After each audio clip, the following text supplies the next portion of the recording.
Dans cette vidéo, je vais vous lire un extrait de la première partie de Manon Lescaut, qui s'articule autour du piège tendu à Monsieur de G.M. par le chevalier d'Aigrieux, Manon Lescaut et son frère. Il fut donc réglé que nous nous trouverions tous à souper avec Monsieur de G.M., et cela pour 2 raisons. L'une, pour nous donner le plaisir d'une scène agréable en me faisant passer pour un écolier, frère de Manon. L'autre, pour empêcher ce vieux libertin de s'émanciper trop avec ma maîtresse, par le droit qu'il croirait s'être acquis en payant si libéralement d'avance.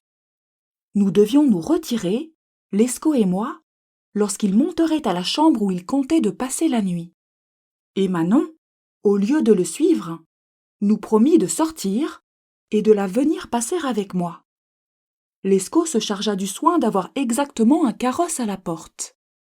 L'heure du souper étant venue, Monsieur de G.M. ne se fit pas attendre longtemps. Lescaut était avec sa sœur, dans la salle. Le premier compliment du vieillard fut d'offrir à sa belle un collier, des bracelets et des pendants de perles qui valaient au moins 1000 écus. Il lui compta ensuite, en beaux louis d'or, la somme de 2400 livres, qui faisait la moitié de la pension. Il assaisonna son présent de quantité de douceur, dans le goût de la vieille cour. Manon ne put lui refuser quelques baisers. C'était autant de droits qu'elle acquérait sur l'argent qu'il lui mettait entre les mains. J'étais à la porte, où je prêtais l'oreille, en attendant que Lescaut m'avertît d'entrer.